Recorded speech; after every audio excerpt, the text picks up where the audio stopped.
Good evening. Good evening. How's everybody doing? All right.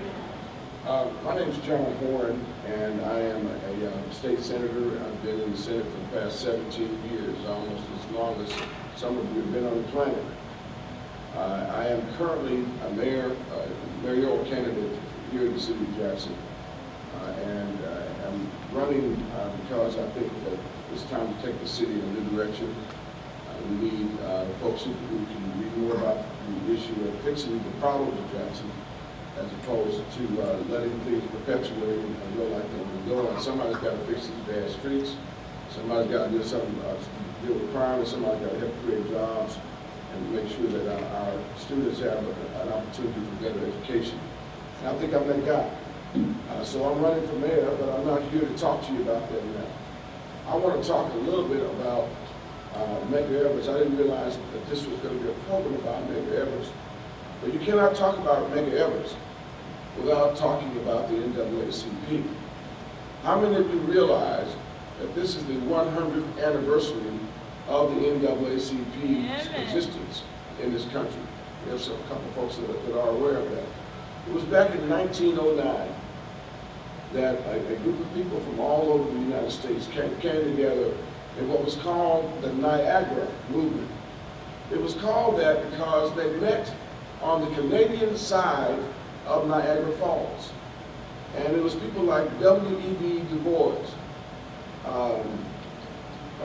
Ida B. Wells, and a number of other folks who decided to come together to create an organization that would very formally and very systematically go after some of the ills and some of the problems and some of the injustices that were being perpetrated on black folks on a daily basis in the United States of America.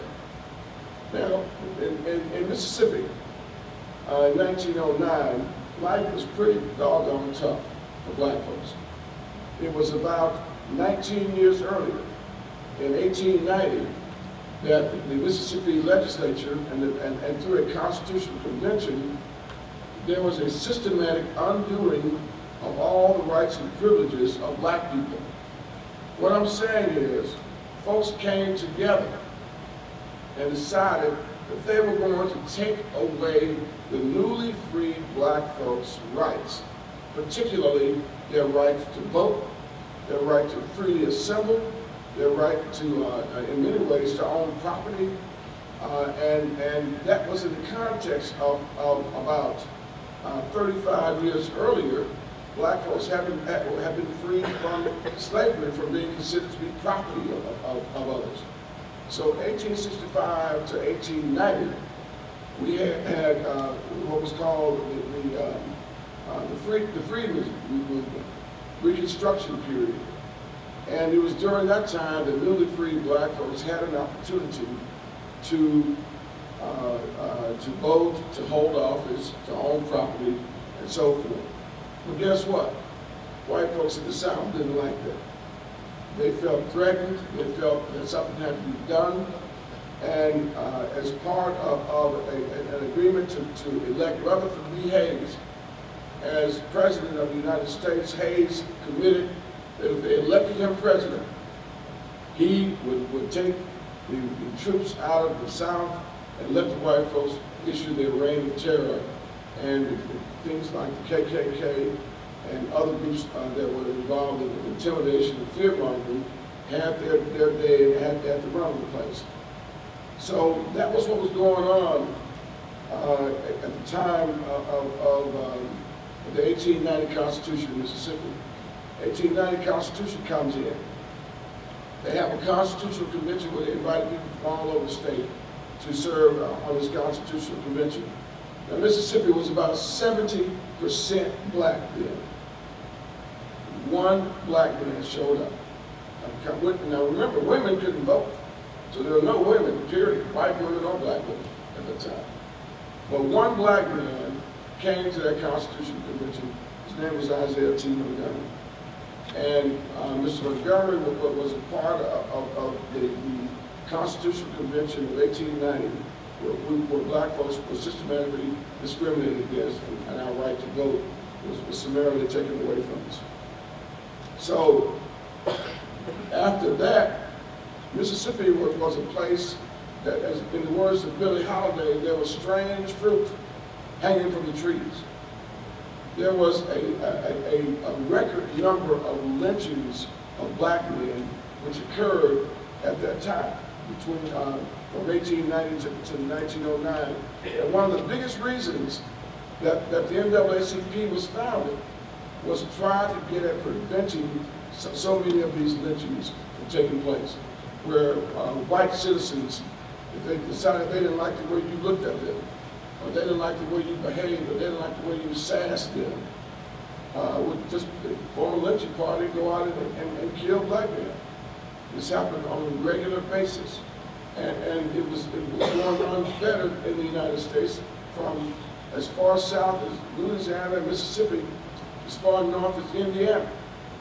So folks figured that something had to be done, and the NAACP was formed as a result.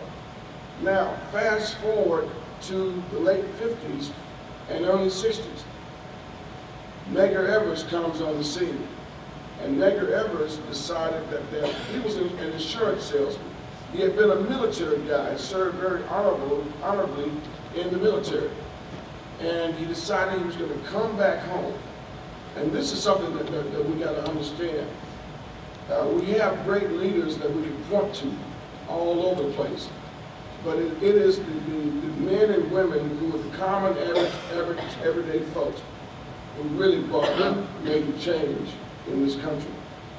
That has always been the case. Just like we had major change back in November, to the extent that we inaugurated our 44th president of the United States on January 20th, and he happened to look like us. It was average, everyday folks that came together. And mostly, it was young folks.